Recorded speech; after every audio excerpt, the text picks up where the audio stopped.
ഈ ക്ലാസ്സിൽ ചർച്ച ചെയ്യുന്ന വിഷയം ജീൻ എക്സ്പ്രഷൻ എന്ന വിഷയമാണ്. ജീനുകൾ എങ്ങനെയാണ് എക്സ്പ്രസ് ചെയ്യപ്പെടുക, അതായത് ജീനുകളിൽ നിന്നും എങ്ങനെയാണ് പ്രോട്ടീനുകൾ അല്ലെങ്കിൽ RNAകൾ രൂപപ്പെടുന്നത്, അതിൻ്റെ പ്രത്യേകതകൾ എന്തൊക്കെയാണ്, എന്താണ് ഇൻബോൺ എറർ ഓഫ് മെറ്റബോളിസം, എന്താണ് ജനറ്റിക് കോഡുകൾ, ജനറ്റിക് കോഡുകളുടെ പ്രത്യേകതകൾ എന്തെല്ലാമാണ് തുടങ്ങിയ വിഷയങ്ങളാണ് ഈ ക്ലാസ്സിൽ ചർച്ച ചെയ്യുന്നത്. Contributions of Garrod. British physician proposed the idea that diseases were inborn error of metabolism. Archibald ഗാരോൾഡ് എന്ന ബ്രിട്ടീഷുകാരനായ ഫിസിഷ്യൻ, അദ്ദേഹത്തിൻ്റെ ഒരു പ്രധാനപ്പെട്ട നിരീക്ഷണമാണ് ഇൻബോൺ എറർ ഓഫ് മെറ്റബോളിസം എന്നത്. He believed that diseases were the result of missing or false step in the body's chemical pathways. അദ്ദേഹത്തിൻ്റെ അഭിപ്രായ പ്രകാരം നമ്മൾക്ക് രോഗങ്ങൾ അല്ലെങ്കിൽ അസുഖങ്ങൾ ഉണ്ടാകുന്നത് കെമിക്കൽ പാത്വേസിൽ, അതായത് പ്രോട്ടീനുകളും ഊർജ ഉൽപാദന പ്രക്രിയയിൽ നടക്കുന്ന പ്രവർത്തനങ്ങളിലും ഉണ്ടാകുന്ന തകരാറുകളാണ്, അല്ലെങ്കിൽ അവ ഉണ്ടാക്കപ്പെടുന്ന പ്രവർത്തനങ്ങളിൽ, പ്രത്യേകിച്ച് പ്രോട്ടീനുകൾ, എൻസൈമുകൾ തുടങ്ങിയവ ഉണ്ടാക്കപ്പെടുന്ന പ്രവർത്തനങ്ങളിൽ ഉണ്ടാകുന്ന തകരാറുകൾ, അല്ലെങ്കിൽ അതിനെ നിയന്ത്രിക്കുന്ന ജീനുകൾക്ക് ഉണ്ടാകുന്ന തകരാറുകളാണ് രോഗമായി പരിണമിക്കുന്നത് അല്ലെങ്കിൽ രോഗമായി നമുക്ക് അനുഭവപ്പെടുന്നത് എന്നാണ് ആർക്കിബാൾഡ് ഗാരോഡിൻ്റെ അഭിപ്രായം. അദ്ദേഹം അതിനൊരു എക്സാമ്പിൾ കൊടുത്തിരിക്കുന്നത് ഫീനൈൽ കീറ്റോനൂറിയ എന്നുള്ളതാണ്. ഫീനൈൽ കീറ്റോനൂറിയ എന്താണെന്ന് നോക്കാം. ഫീനൈൽ കീറ്റോനൂറിയ അല്ലെങ്കിൽ PKU is a rare genetic disorder in which the body cannot break down an amino acid called phenylalanine. ഫീനൈൽഅലാനിൻ എന്ന അമിനോ ആസിഡിനെ ശരീരത്തിന് പ്രോപ്പറായിട്ട് അല്ലെങ്കിൽ ഉപയോഗിക്കാൻ പറ്റാത്ത അവസ്ഥയാണ് ഫീനൈൽ കീറ്റോനൂറിയ എന്ന് പറയുന്നത്. Which is A part of protein. ഒരു പ്രോട്ടീൻ്റെ അല്ലെങ്കിൽ ഒരു എൻസൈമിൻ്റെ ഭാഗമായ അല്ലെങ്കിൽ എൻസൈം നിർമ്മാണത്തിന് ഉപയോഗിക്കുന്ന ഒരു പ്രധാനപ്പെട്ട അമിനോ ആസിഡാണ് ഫീനൈൽഅലാനിൻ എന്നുള്ളത്. അപ്പോൾ the victims of phenylketonuria fail to produce the enzyme phenylalanine hydrolase that convert phenylalanine to tyrosine. ഇവിടെ ഫീനൈൽ കീറ്റോനൂറിയ എന്ന അസുഖമുള്ള ഒരു വ്യക്തിക്ക് ഫീനൈൽ അലാനിൻ ഹൈഡ്രോലൈസ് എന്ന എൻസൈം ഉൽപ്പാദിപ്പിക്കാൻ കഴിയാതെ വരികയും ഈ എൻസൈം ഉൽപ്പാദിപ്പിക്കപ്പെടാൻ പറ്റാതെ വരുന്നത് കൊണ്ട് ഫീനൈൽ അലാനിൻ എന്ന പദാർത്ഥത്തെ തൈറോസിനാക്കി കൺവേർട്ട് ചെയ്യാൻ പറ്റാതെ വരുന്നു. ഇവിടെ ശ്രദ്ധിക്കേണ്ട കാര്യം, ഫീനൈൽ അലാനിൻ എന്ന അമിനോ ആസിഡ് ഉണ്ടെങ്കിൽ മാത്രമേ, അല്ലെങ്കിൽ അമിനോ ആസിഡ് വെച്ച് മാത്രമേ ഫീനൈൽ അലാനിൻ എന്ന എൻസൈം ഉൽപ്പാദിപ്പിക്കാൻ കഴിയുകയുള്ളൂ. ഈ എൻസൈം ഉൽപ്പാദിപ്പിച്ചാൽ മാത്രമേ ഫീനൈൽ അലാനിൻ എന്ന പദാർത്ഥം തൈറോസിനായിട്ട് convert ചെയ്യപ്പെടത്തുള്ളൂ. Due to this phenylalanine and its derivatives, phenylpyruvic acid tend to accumulate in excess in blood, cerebrospinal fluid and tissue, and some of it will be excreted through urine.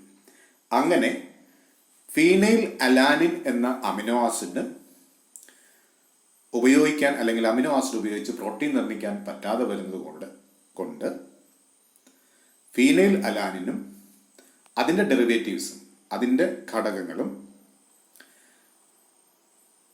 Phenyl pyruvic acid ആയിട്ട് മാറുകയും, അല്ലെങ്കിൽ pyruvic ആസിഡും രക്തത്തിലും cerebrospinal ഫ്ലൂയിഡിലും മറ്റ് ശരീരഭാഗങ്ങളിലും അടിഞ്ഞുകൂടുകയും അത് പലപ്പോഴും യൂറിനിലൂടെ പുറത്തേക്ക് വരികയും ചെയ്യുന്നു. ഇവിടെ യൂറിനിലൂടെ പുറത്തേക്ക് വരുന്നത് ഫീനൈൽ അലാനിൻ എന്ന അമിനോ ആസിഡും അതിൻ്റെ ഡെറിവേറ്റീവ്സുമാണ്.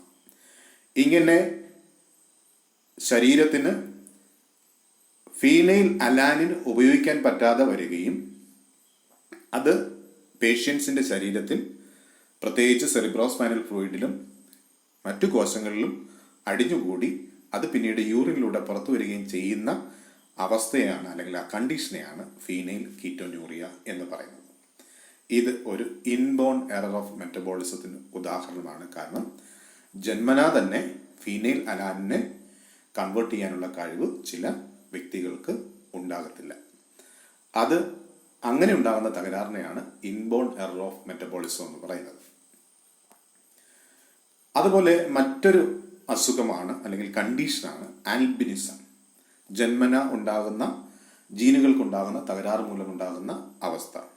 ഇവിടെ ജീനുകൾക്ക് തകരാറ് വരുമ്പോൾ ആ ജീൻ ഉൽപ്പാദിപ്പിക്കുന്ന അല്ലെങ്കിൽ ആ ജീനിൻ്റെ പ്രവർത്തനം തടസ്സപ്പെടുകയും അതുമായി ബന്ധപ്പെട്ട് ശരീരത്തിൽ നടക്കേണ്ടുന്ന പ്രവർത്തനങ്ങൾക്ക് തകരാറുണ്ടാവുകയും ചെയ്യുന്നു. അങ്ങനെ ഉണ്ടാകുന്ന തകരാറുകളെയാണ് ഇൻബോൺ എറർ ഓഫ് മെറ്റബോളിസം എന്ന് പറയുന്നത്. Albinism is A congenital disorder affecting the patients of skin, hair and eyes. പ്രധാനമായിട്ടും ആൽബിനിസം നമ്മൾ പലപ്പോഴും വെള്ളപ്പാണ്ട് എന്നൊക്കെ പറയുന്ന അസുഖം പോലെയുള്ളതാണ് ആൽബിനിസം. പ്രത്യേകിച്ച് സ്കിന്നിലും തൊലിയിലും തലമുടിയിലും കണ്ണിലും ഒക്കെ ആയിട്ടാണ് ഈ നിറവ്യത്യാസം അനുഭവപ്പെടുന്നത്. An enzyme involved in the production of melanin, thyrosinase, is absent or defective. ഇങ്ങനെ ത്വക്കിനും മുടിക്കും കണ്ണുകൾക്കും നിറം കൊടുക്കുന്ന പ്രവർത്തനത്തിൽ ഏർപ്പെട്ടിരിക്കുന്ന മെലാനിൻ തൈറോസിനൈസ് എന്ന എൻസൈം ഉൽപ്പാദിപ്പിക്കാൻ കഴിയാത്ത ആൾക്കാരിലാണ് ആൽബിനിസം എന്ന അസുഖം ഉണ്ടാകുന്നത്. ഇത് ജന്മന ഉണ്ടാകുന്ന ഒരു തകരാറാണ്. അതുകൊണ്ടാണ് ഇതിനെയും ഇൻബോൺ എറർ ഓഫ് മെറ്റബോളിസം എന്ന് പറയുന്നത്. ഇവിടെ tyrosine is converted to dihydroxy phenyl alanine which is in turn converted to melanin. Melanin ഉൽപ്പാദിപ്പിക്കപ്പെടുന്നത് തൈറോസിൻ എന്ന് പറയുന്ന പദാർത്ഥത്തിൽ നിന്നാണ്. തൈറോസിൻ പിന്നീട് ഡൈഹൈഡ്രോക്സി ഫീനൈൽ അലാനിനായിട്ട് തൈറോസിൻ കൺവേർട്ട് ചെയ്തിട്ട് ആ ഡൈഹൈഡ്രോക്സി ഫീനൈൽ അലാനിനാണ് മെലാനിനായിട്ട് മാറ്റപ്പെടുന്നത്. ഈ മെലാനിൻ്റെ പ്രസൻസ് ആണ് നമുക്ക് മുടിക്കും ത്വക്കിനും കണ്ണിനും ഒക്കെ നിറം നൽകുന്നത്. An individual lacking all melanin is called albino and an individual with reduced melanin is called leucistic or albinoid. Melanin പൂർണ്ണമായിട്ടും ഉൽപ്പാദിപ്പിക്കപ്പെടാൻ കഴിയാത്ത വ്യക്തികളെ നമ്മൾ ആൽബിനോ എന്നാണ് പറയുന്നത്. ഭാഗികമായിട്ട് മെലാനിൻ ഉൽപ്പാദിപ്പിക്കപ്പെടുന്ന വ്യക്തികളെ ലൂക്കിസ്റ്റിക് ഓർ ആൽബിനോയിഡ് എന്നും പറയും. ഇനി അടുത്തത് നോക്കാം, 1 gene 1 enzyme hypothesis proposed by George Beadle and Edward Tatum in 1941. 1941 George ബീഡിലും എഡ്വേർഡ് ലോറൈറ്റ് ടാറ്റം എന്ന് പറയുന്ന രണ്ടു പേരാണ് 1 gene 1 enzyme എന്ന ഹൈപ്പോത്തിസിസ് അവതരിപ്പിക്കുന്നത്. 1 gene 1 enzyme hypothesis is the idea that each gene encodes a single enzyme. 1 gene 1 enzyme hypothesis പറയുന്നത് നമ്മുടെ ശരീരത്തിലെ ക്രോമസോമുകളിലുള്ള ഒരു ജീൻ ഒരു എൻസൈമിൻ്റെ നിർമ്മാണത്തിൽ പൂർണ്ണമായിട്ടും ബന്ധപ്പെട്ടിരിക്കുന്നു. അല്ലെങ്കിൽ ഒരു ജീനാണ് ഒരു എൻസൈമിനെ ഉൽപ്പാദിപ്പിക്കുന്നത് എന്ന് പറയുന്ന സിദ്ധാന്തത്തെയാണ് 1 gene 1 enzyme hypothesis എന്ന് പറയുന്നത്. ഇനി അടുത്ത് നോക്കാം, 1 gene 1 polypeptide hypothesis.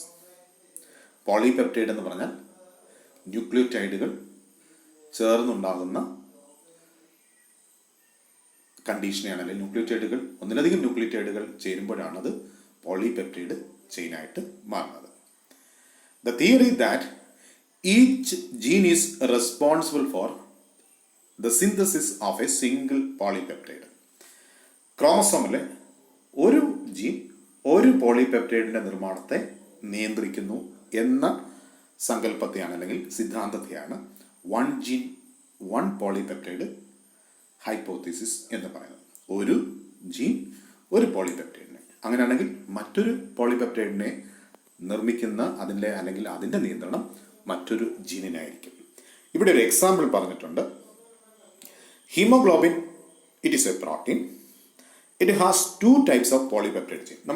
നമ്മുടെ ശരീരത്തിലെ രക്തകോശത്തിൽ ഹീമോഗ്ലോബിൻ എടുക്കുകയാണെങ്കിൽ ഹീമോഗ്ലോബിൻ 2 തരത്തിലുള്ള പോളിപെപ്റ്റൈഡ് കൊണ്ടാണ് നിർമ്മിച്ചിരിക്കുന്നത്.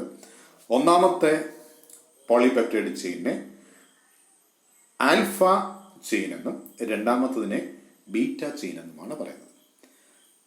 One gene one polypeptide hypothesis അനുസരിച്ച് ആൽഫ ചെയിൻ്റെ ഉൽപാദനത്തെ അല്ലെങ്കിൽ ആൽഫ ചെയിൻ നിർമ്മിക്കപ്പെടുമ്പോൾ അതിൻ്റെ ഉൽപാദനത്തെ നിയന്ത്രിക്കുന്നത് ഒരു ജീനാണെന്നുണ്ടെങ്കിൽ ബീറ്റ ചെയിൻ്റെ ഉൽപാദനത്തെ നിയന്ത്രിക്കുന്നത് മറ്റൊരു ജീനായിരിക്കും. ഇത് രണ്ടും കൂടെ 2 പോളിപെപ്റ്റൈഡും കൂടെ കമ്പൈൻ ചെയ്തിട്ടാണ് ഹീമോഗ്ലോബിനായിട്ട് പിന്നീട് പരിണമിക്കുന്നത് അല്ലെങ്കിൽ മാറുന്നത്. അങ്ങനെ ഒരു പോളിപെപ്റ്റൈഡിൻ്റെ നിർമ്മാണത്തിൽ അല്ലെങ്കിൽ ഒരു പോളിപെപ്റ്റൈഡ് ചെയിൻ നിർമ്മിക്കാൻ ഏതൊക്കെ ന്യൂക്ലിയോടൈഡുകൾ വേണം എന്നുള്ള നിർദ്ദേശം ഒരു ജീനിനാണെങ്കിൽ മറ്റൊരു ജീനിലായിരിക്കും വേറൊരു പോളിപെപ്റ്റൈഡിൻ്റെ ഉൽപാദനത്തെ നിയന്ത്രിക്കുന്ന ഇൻഫർമേഷൻ അടങ്ങിയിരിക്കുന്നത്. ഈ ഹൈപ്പോത്തിസിസിനെയാണ് one gene one enzyme hypothesis, one gene one polypeptide hypothesis എന്ന് പറയുന്നത്. ഇനി central dogma of molecular biology വളരെ പ്രധാനപ്പെട്ട ഒരു ഭാഗമാണ്. മോളിക്കുലർ ബയോളജിയുടെ സെൻട്രൽ ഡോഗ്മ അല്ലെങ്കിൽ കേന്ദ്ര Bindu. The central dogma of molecular biology explains the flow of genetic information from DNA to RNA to make a functional product, a protein. Central dogma of molecular biology അല്ലെങ്കിൽ molecular ബയോളജിയുടെ കേന്ദ്ര ബിന്ദു എന്ന് പറയുന്നത് ശരീരപ്രവർത്തനങ്ങൾക്ക് അല്ലെങ്കിൽ protein നിർമ്മാണത്തിന് ആവശ്യമായിട്ടുള്ള ഇൻഫർമേഷനുകൾ ഉൾക്കൊള്ളിച്ചിരിക്കുന്നത് DNA-യിലാണ്. ഈ DNA-യിൽ നിന്നും ഇൻഫർമേഷനുകൾ പകർത്തി എഴുതപ്പെടുന്നു. അതിനെ നമ്മൾ RNA എന്ന് പറയുന്നു. ഈ പകർത്തി എഴുതപ്പെടുന്ന ഇൻഫർമേഷനുകൾ റൈബോസോമിൽ വെച്ച് പ്രോട്ടീനുകളായിട്ട് പരിണമിക്കുന്നു. അങ്ങനെ ഇൻഫർമേഷൻ DNA-യിൽ നിന്നും RNA-യിലേക്കും RNA-യിൽ നിന്നും റൈബോസോമിലേക്കും റൈബോസോമിൽ നിന്നും ഫങ്ഷണൽ പ്രോഡക്റ്റ് ആയിട്ടുള്ള അല്ലെങ്കിൽ പ്രവർത്തന നിരതമായിട്ടുള്ള എൻസൈമുകൾ ഉൽപ്പാദിപ്പിക്കപ്പെടും. അങ്ങനെ ഇൻഫർമേഷൻ DNA-യിൽ നിന്നും RNA-യിലേക്കും RNA-യിൽ നിന്നും പ്രോട്ടീനിലേക്കും ആണ് എപ്പോഴും കടന്നു പോകുന്നത്. ഇതിനെയാണ് central dogma of molecular biology എന്ന് പറയുന്നത്. The central dogma suggests that DNA contains the information needed to make all of our proteins and that RNA is the messenger that carries this information to the ribosome. എല്ലാ ഇൻഫർമേഷനുകളും DNA-യിൽ അടങ്ങിയിരിക്കുന്നു. ഇൻഫർമേഷനുകളെ വഹിച്ചു കൊണ്ടുപോകുന്നത് RNA-കളാണ്. ആ ഇൻഫർമേഷനുകളെ വായിച്ചെടുത്ത് പ്രോട്ടീനുകളായി നിർമ്മിക്കുന്നത് റൈബോസോമുകളാണ്. The ribosome serves as factories in the cell where the information is translated from a code into the functional protein or product. റൈബോസോമുകൾ കോശത്തിൻ്റെ ഫാക്ടറികളായിട്ട് പ്രവർത്തിക്കുന്നു. ഈ ഫാക്ടറികളിൽ DNA-യിൽ നിന്നുള്ള ഇൻഫർമേഷനുകൾക്ക് അനുസരിച്ച് പ്രോട്ടീൻ നിർമ്മാണം നടക്കുകയും ചെയ്യും. The process by which the DNA instructions are converted into the functional product is called gene expression. ഇങ്ങനെ DNA-യിൽ നിന്നുള്ള ഇൻസ്ട്രക്ഷനുകൾ അതായത് നിർദ്ദേശങ്ങൾ കൺവേർട്ടഡ് ഇൻറ്റു ഫങ്ഷണൽ പ്രോഡക്റ്റ് അതായത് പ്രവർത്തന നിരതമായിട്ടുള്ള പ്രോഡക്റ്റുകളായിട്ട് മാറ്റം അല്ലെങ്കിൽ രൂപാന്തരം പ്രാപിക്കുന്നതിനെയാണ് ജീൻ എക്സ്പ്രഷൻ എന്ന് പറയുക. ജീൻ അതിൻ്റെ ജോലി അല്ലെങ്കിൽ അതിൻ്റെ സ്വഭാവം എക്സ്പ്രസ് ചെയ്യുന്നു. അങ്ങനെ ഇൻസ്ട്രക്ഷനുകൾക്ക് ജീനുകളിൽ അടങ്ങിയിട്ടുള്ള അല്ലെങ്കിൽ DNA-യിൽ അടങ്ങിയിട്ടുള്ള നിർദ്ദേശങ്ങൾ പ്രോട്ടീനുകളായി പരിണമിക്കുന്ന പ്രക്രിയയാണ് ജീൻ എക്സ്പ്രഷൻ എന്ന് പറയുന്നത്. Gene expression has 2 key stages, transcription and translation. Gene എക്സ്പ്രഷന് 2 പ്രധാനപ്പെട്ട സ്റ്റേജുകളാണുള്ളത്. ഒന്നാമത്തത് ട്രാൻസ്ക്രിപ്ഷൻ, അതായത് DNA-യിൽ നിന്നും RNA ഉണ്ടാക്കുന്ന പ്രവർത്തനത്തെയാണ് ട്രാൻസ്ക്രിപ്ഷൻ എന്ന് പറയുന്നത്.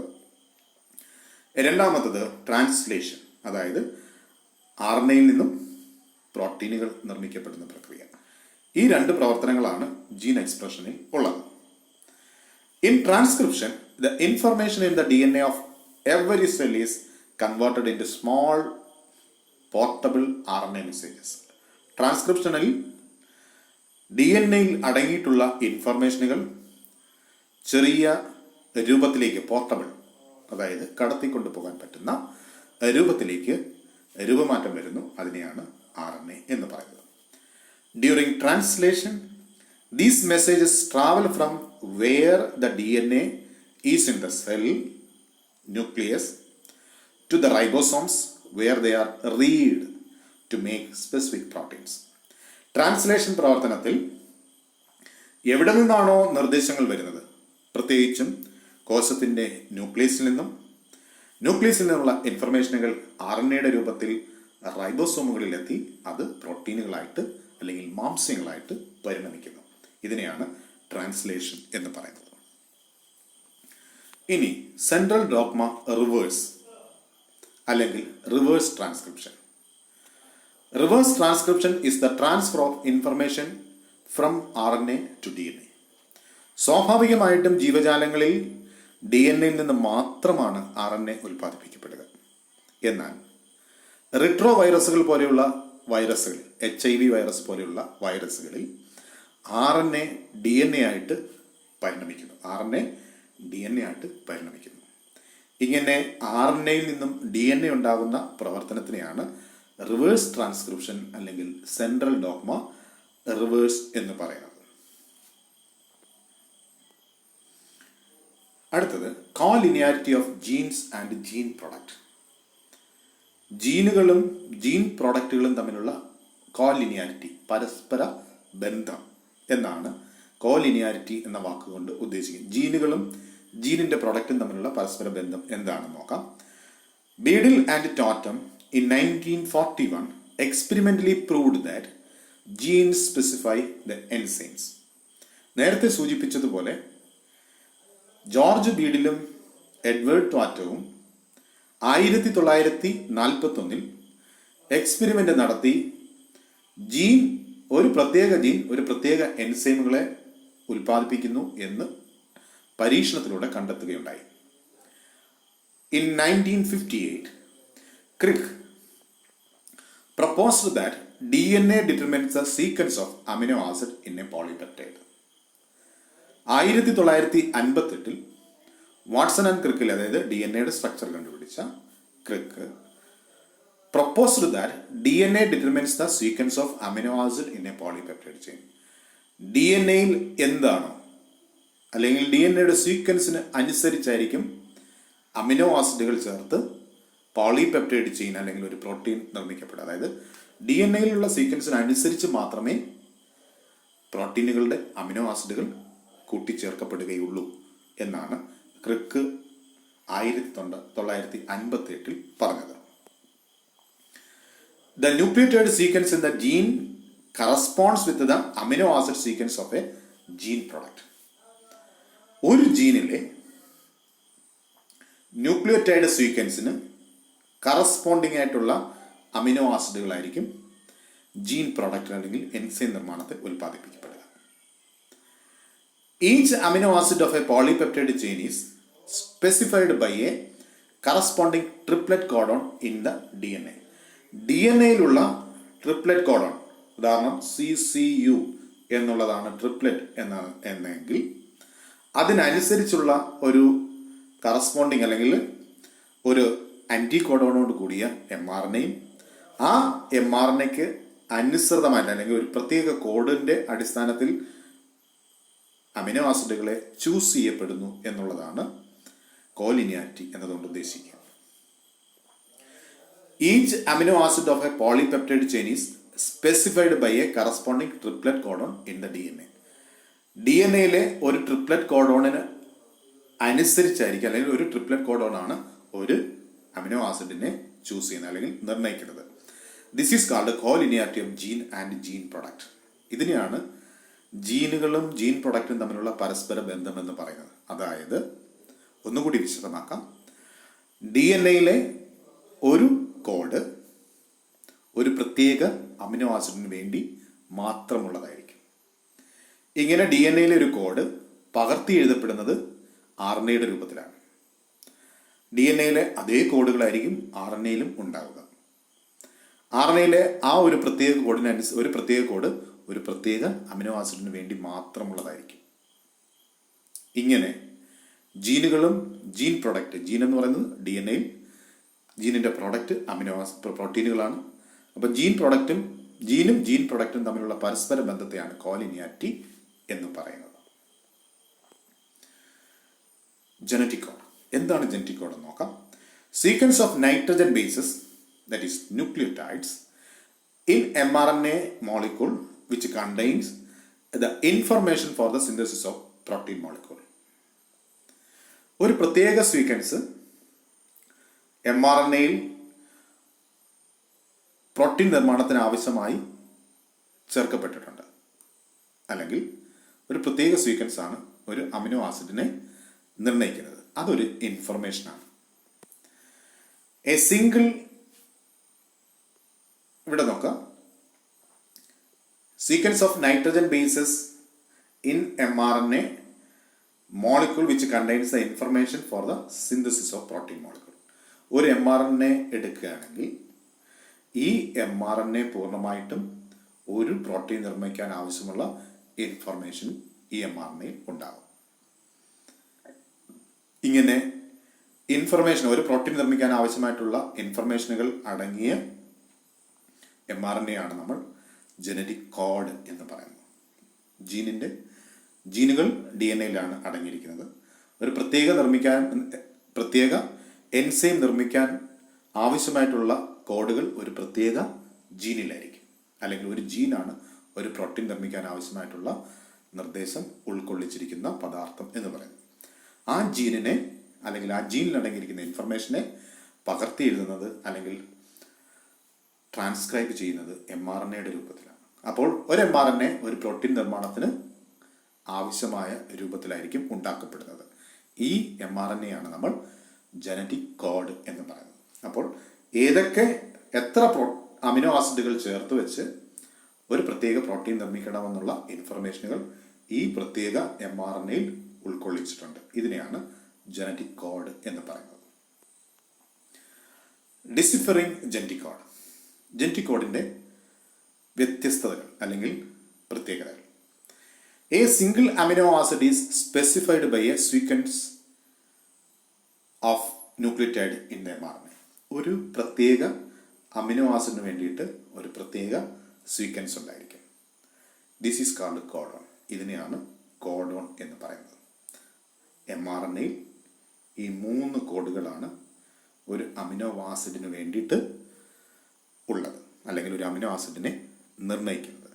ഇതിനെ എം ആർ എൻ എയിലുള്ള ഈ കോഡുകളെ കോഡോൺ എന്നാണ് പറയുന്നത്. Hence A codon is A triplet as it is formed of 3 bases.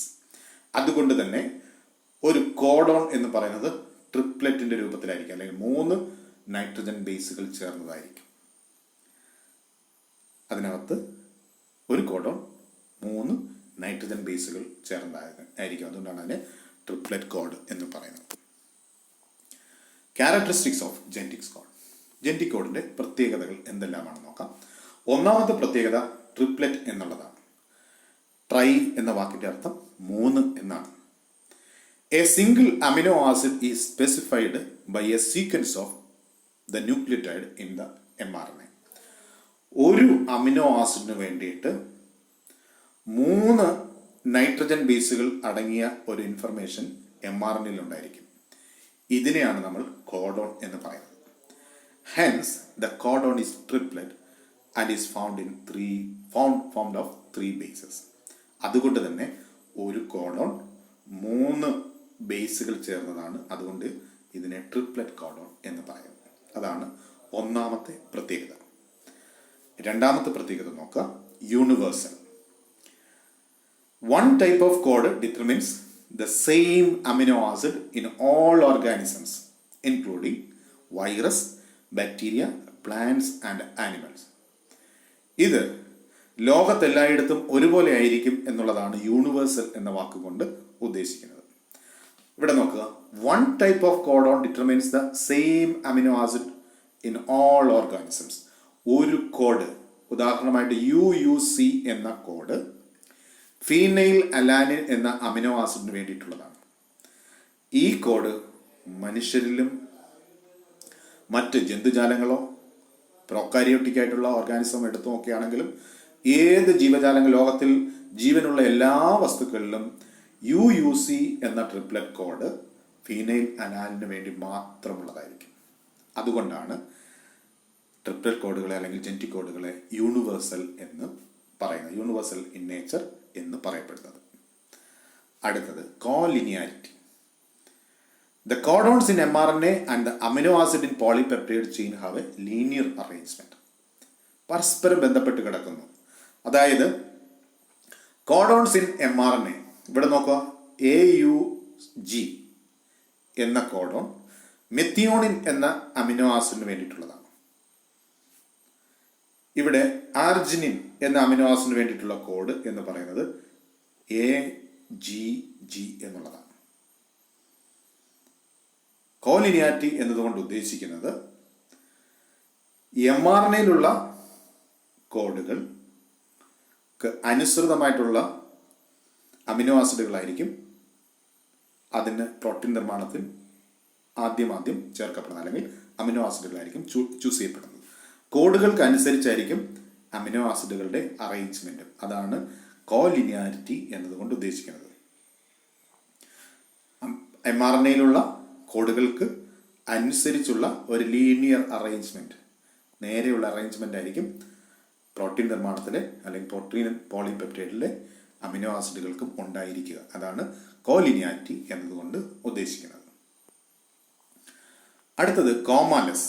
കോമാലെസ് എന്നതുകൊണ്ട് ഉദ്ദേശിക്കുന്നത് നോക്കാം, there is no comma or punctuation between adjacent codons.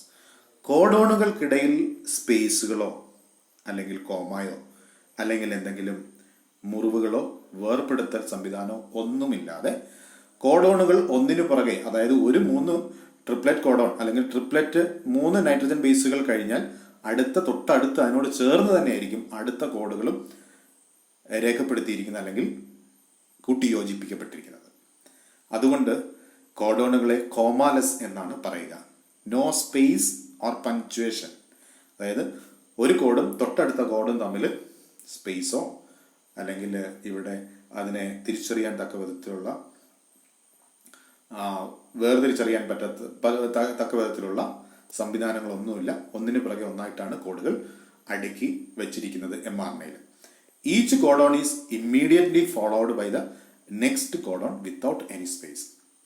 ഒരു കോഡ് കഴിഞ്ഞാൽ സ്പേസ് ഇല്ലാതെ തന്നെ തൊട്ടു പുറകെ അടുത്ത കോഡ് രേഖപ്പെടുത്തി വെച്ചിരിക്കുന്നു. അതുകൊണ്ടാണ് ഇതിനെ കോമാലെസ് എന്ന് പറയുന്നത്. അടുത്ത പ്രത്യേകത നോൺ ഓവർലാപ്പിംഗ്. കോമാലെസ് ആണെങ്കിലും ഈ കോഡുകൾ ഒന്നിനു മുകളിലേക്ക് എന്ത് വരുന്നില്ല, കടന്നു കയറി ഇരിക്കുന്നില്ല, അല്ലെങ്കിൽ ഒന്നിനോട് ചേർന്ന് അല്ലെങ്കിൽ ഒട്ടിച്ചേർന്ന് അല്ലെങ്കിൽ രണ്ടും കൂടെ ഒരുമിച്ചായിട്ട് കാണപ്പെടുന്നില്ല. The nucleotide of one codon does not overlap with the adjusting codons. ഒരു കോഡോൺ എന്ന് പറയുന്നത് 3 ബേസുകൾ ചേർന്നതാണ്. ഈ 3 ബേസുകൾ ചേർന്ന ഈ കോഡോൺ അടുത്ത കോഡോണിന്റെ മുകളിലേക്കോ അല്ലെങ്കിൽ അതുമായിട്ട് മെർജ് ചെയ്തോ ഒന്നും തന്നെ കാണപ്പെടുന്നില്ല. അതുകൊണ്ടാണ് നോൺ ഓവർലാപ്പിംഗ് എന്ന് ഈ കോഡുകളെ പറയുന്നത്. അടുത്തത് polarity. The triplet code has a direction or polarity. Triplet കോഡുകൾക്ക് ഒരു ഡയറക്ഷൻ ഉണ്ടാവും, അല്ലെങ്കിൽ അതെങ്ങനെ എവിടെ നിന്ന് വായിച്ചെടുക്കണം അല്ലെങ്കിൽ എവിടെ നിന്നാണ് തുടങ്ങേണ്ടുന്നത് എന്നതാണ് പൊളാരിറ്റി എന്നതുകൊണ്ട് വായിച്ചു തുടങ്ങേണ്ടത്. വായിച്ചു തുടങ്ങുന്നത് വെച്ചാൽ mRNAയിൽ നിന്നും ആദ്യത്തെ അമിനോ ആസിഡുകൾ ചൂസ് ചെയ്യുക, അതിന് തൊട്ടുപുറകെ അടുത്ത അമിനോ ആസിഡ്, അങ്ങനെ എവിടെ നിന്ന് തുടങ്ങണം എന്നുള്ളതാണ്, അല്ലെങ്കിൽ റീഡ് ചെയ്ത് തുടങ്ങണം എന്നുള്ളതാണ് പൊളാരിറ്റി എന്നതുകൊണ്ട് ഉദ്ദേശിക്കുക. It is read in only one direction. ഒറ്റ ഡയറക്ഷൻ, mRNAയിൽ നിന്നും ഒറ്റ ഡയറക്ഷനിലേ അത് റീഡ് ചെയ്യപ്പെടുത്തുള്ളൂ. 5' to 3' ഡയറക്ഷനാണ്. 5ൽ നിന്ന് 3ലേക്കാണ് എപ്പോഴും mRNA റീഡ് ചെയ്യപ്പെടുന്നത്. അല്ലാതെ ഒരിക്കലും ആദ്യത്തെ കോഡ് ഇവിടെ 3' ഡയറക്ഷനിലുള്ള AUG എന്ന കോഡ് ആദ്യം റൈബോസോം റീഡ് ചെയ്തിട്ട് അല്ലെങ്കിൽ ട്രാൻസ്ഫർ ആറിനെ റീഡ് ചെയ്യുകയോ ട്രാൻസ്ഫർ ആറിനെ ആദ്യത്തെ അമിനോ ആസിഡിനെ ചൂസ് ചെയ്യുകയോ ചെയ്യുകയില്ല. പകരം റീഡ് ചെയ്യപ്പെടുന്നത് 5' എൻഡിൽ നിന്നാണ്. 5' എൻഡിലെ AUG റീഡ് ചെയ്തതിന് ശേഷം തൊട്ടടുത്ത കോഡോൺ റീഡ് ചെയ്യും, അതിനുശേഷം തൊട്ടടുത്തത് എന്നിങ്ങനെ 3' ഡയറക്ഷനിലേക്കാണ് എപ്പോഴും കോഡുകൾ, ജനറ്റിക് കോഡുകൾ റീഡ് ചെയ്യപ്പെടുന്നത്. അതാണ് പൊളാരിറ്റി എന്നതുകൊണ്ട് ഉദ്ദേശിക്കുക. അടുത്ത പ്രത്യേകത അൺആംബിഗ്വസ് എന്നുള്ളതാണ്. അതായത് the code is always specify only one particular amino acid. നേരത്തെ സൂചിപ്പിച്ച യൂണിവേഴ്സൽ എന്ന ആ പ്രത്യേകതയാണ്. ഒരു കോഡ് ഒരു പ്രത്യേക അമിനോ ആസിഡിനെ മാത്രമേ ചൂസ് ചെയ്യപ്പെടുത്തുള്ളൂ. One triplet code cannot code for more than one amino acid. ഒരു കോഡ് ഒരിക്കലും ഒന്നിലധികം അമിനോ ആസിഡുകൾക്കായിട്ട് രൂപപ്പെട്ടിട്ടില്ല, അല്ലെങ്കിൽ ഒന്നിലധികം അമിനോ ആസിഡുകളെ ചൂസ് ചെയ്യത്തില്ല എന്നുള്ളതാണ് അൺആംബിഗ്വസ് എന്ന പ്രത്യേകത കൊണ്ട് ഉദ്ദേശിക്കുന്നത്. അടുത്തത് termination codon. The synthesis of polypeptide chain is completed by a codon called termination codon. അതായത് mRNA-യിൽ പ്രോട്ടീൻ നിർമ്മാണം അവസാനിപ്പിക്കുന്നതിന് വേണ്ടിയിട്ട് ഒരു കോഡ് ഉണ്ടായിരിക്കും. ആ കോഡിനെ പറയുന്ന പേര് ടെർമിനേഷൻ കോഡോൺ എന്നാണ് പറയുന്നത്. അതായത് DNA-യിൽ നിന്നും mRNA ഉണ്ടാക്കപ്പെടുമ്പോൾ mRNA-യുടെ ഒരു എൻഡിൽ പ്രോട്ടീൻ നിർമ്മാണം അവസാനിക്കുന്ന അല്ലെങ്കിൽ സ്റ്റോപ്പ് ചെയ്യുന്ന ഒരു കോഡ് ഉണ്ടായിരിക്കും. ഈ കോഡിനെയാണ് ടെർമിനേഷൻ കോഡോൺ എന്ന് പറയുന്നത്. It is located at the end of cistron. അതായത് mRNA-യുടെ അവസാന 3' എൻഡിലായിരിക്കും ഈ ഒരു കോഡ് കാണപ്പെടുക. The termination codon may be UAA, UGA or UAG. ഇങ്ങനെ യുറാസിൽ അഡിനിൻ അഡിനിൻ അല്ലെങ്കിൽ uracil guanine adenine, uracil adenine guanine എന്ന ഈ തരത്തിൽ അല്ലെങ്കിൽ ഈ 3 തരത്തിൽ mRNA-യുടെ 3' എൻഡിൽ കോഡുകൾ രേഖപ്പെടുത്തിയിട്ടുണ്ടാകും അല്ലെങ്കിൽ ഉൾക്കൊള്ളിച്ചിട്ടുണ്ടാകും. ഇങ്ങനെ mRNA-യുടെ 3' എൻഡിൽ കാണപ്പെടുന്ന കോഡുകളെയാണ് ടെർമിനേഷൻ കോഡുകൾ എന്ന് പറയുന്നത്. This codon does not code for any amino acid, hence it is called nonsense codon. ഇതിനെ ടെർമിനേഷൻ കോഡോൺ എന്ന് പറയാൻ കാര്യം ഈ കോഡുകൾ ഒരു അമിനോ ആസിഡിന് വേണ്ടിയിട്ടുള്ളതല്ല, ഒരു അമിനോ ആസിഡിനെയും ഇത് ചൂസ് ചെയ്യാൻ വേണ്ടിയിട്ടുള്ളതല്ല എന്നതുകൊണ്ട് ഇതിനെ നോൺസെൻസ് കോഡോൺ, ഒന്നിനെയും സെൻസ് ചെയ്യാത്ത കോഡോൺ എന്നുള്ള അർത്ഥത്തിൽ ടെർമിനേഷൻ കോഡോണിനെ നോൺസെൻസ് കോഡോൺ എന്നുകൂടി അറിയപ്പെടുന്നുണ്ട്. ഇനി കോഡോണുകളും ആന്റി കോഡോണുകളും. The codon of mRNA can base pair with complementary codons of tRNA. അതായത് കോഡുകളെ, mRNA-യിലുള്ള കോഡുകളെ റീഡ് ചെയ്യുന്ന, വായിച്ചെടുക്കുന്ന കോഡുകളെ അല്ലെങ്കിൽ വായിച്ചെടുക്കുന്ന RNA-കളെ നമ്മൾ ട്രാൻസ്ഫർ RNA എന്നാണ് പറയുക. ട്രാൻസ്ഫർ RNA-യുടെ അറ്റത്തുള്ള അല്ലെങ്കിൽ ആന്റി കോഡോൺ എൻഡിലുള്ള കോഡുകളെയാണ് ആന്റി കോഡോണുകൾ എന്ന് പറയുന്നത്. This codon of tRNA is called anti codon. ഇങ്ങനെ mRNA-യെ റീഡ് ചെയ്യാൻ കഴിയുന്ന, റീഡ് ചെയ്യാന്ന് പറഞ്ഞാൽ mRNA-യിലുള്ള ഇൻഫർമേഷൻ, ആദ്യത്തെ കോഡോൺ ഏത് അമിനോ ആസിഡിനെയാണ് ഡിറ്റർമിൻ ചെയ്യുന്നത്, അല്ലെങ്കിൽ ഏത് അമിനോ ആസിഡിന് വേണ്ടിയിട്ടുള്ളതാണെന്ന് വായിച്ചെടുക്കുന്നത് അല്ലെങ്കിൽ തിരിച്ചറിയുന്നത് ട്രാൻസ്ഫർ RNA-ആണ്. ട്രാൻസ്ഫർ RNA-ആണ് സൈറ്റോപ്ലാസത്തിൽ കാണപ്പെടുന്ന അമിനോ ആസിഡിനെ, അല്ലെങ്കിൽ ഈ കോഡിനനുസരിച്ചുള്ള അമിനോ ആസിഡിനെ പിക്ക് ചെയ്ത് പ്രോട്ടീൻ സിന്തസിസ് നടത്തുന്ന സ്ഥലത്തേക്ക് അല്ലെങ്കിൽ റൈബോസോമിലേക്ക് എത്തിക്കുന്നത്. ഇങ്ങനെ tRNA-യിൽ കാണപ്പെടുന്ന mRNA-ക്ക് അനുസൃതമായിട്ടുള്ള അല്ലെങ്കിൽ mRNA-യിലെ കോഡുകളെ തിരിച്ചറിയാൻ കഴിവുള്ള കോഡുകളെയാണ് ആന്റി കോഡോണുകൾ എന്ന് പറയുക. In base pairing the base A pair with U and G with C. ഇങ്ങനെ അഡിനിൻ യുരാസിലുമായിട്ടും ഗ്വാനിൻ സൈറ്റോസിനുമായിട്ടാണ് ഇങ്ങനെ ആന്റി കോഡോണുകളിൽ ബേസ് പെയറിംഗ് നടക്കുക. കോംപ്ലിമെന്ററി ആയിട്ടുള്ള ബേസ് പെയറിംഗ് ആണ് നടക്കുക. ഇനി ജനറ്റിക് കോഡിന്റെ ഏറ്റവും പ്രധാനപ്പെട്ട മറ്റൊരു പ്രത്യേകതയാണ് ഡീജനറസി എന്നുള്ളത്. അതായത് a single amino acid may be specified by many codon. നമ്മൾ നേരത്തെ സൂചിപ്പിച്ചത് ഒരു കോഡ് ഒരു അമിനോ ആസിഡിന് വേണ്ടിയിട്ട് മാത്രമുള്ളതാണ്. ഇവിടെ ഡീജനറസി എന്നതുകൊണ്ട് ഉദ്ദേശിക്കുന്നത് ഒരു അമിനോ ആസിഡിന് വേണ്ടിയിട്ട് ഒന്നിലധികം കോഡോണുകൾ ഉണ്ടായിരിക്കും. അതാണ് ഡീജനറസി എന്നതുകൊണ്ട് ഉദ്ദേശിക്കുന്നത്. This is called degeneracy. Such codons are called degenerate codons. അങ്ങനെ ഒരു അമിനോ ആസിഡിന് വേണ്ടിയിട്ട് ഒന്നിലധികം കോഡോണുകൾ കാണപ്പെടുന്നുണ്ട് എന്നതുകൊണ്ട് ഇത്തരം കോഡുകളെ ഡീജനറേറ്റ് കോഡുകൾ എന്നാണ് അറിയപ്പെടുക. എക്സാമ്പിൾ, ഇവിടെ അലാനിൻ എന്ന അമിനോ ആസിഡിന് വേണ്ടിയിട്ട് GCU, GCC, GCA and GG എന്നിങ്ങനെ 4 കോഡുകൾ കാണപ്പെടുന്നു. ഇവിടെയുള്ള പ്രത്യേകത, GCU എന്ന് പറയുന്ന കോഡ് എപ്പോഴും അലാനിന് വേണ്ടിയിട്ടുള്ളതായിരിക്കും.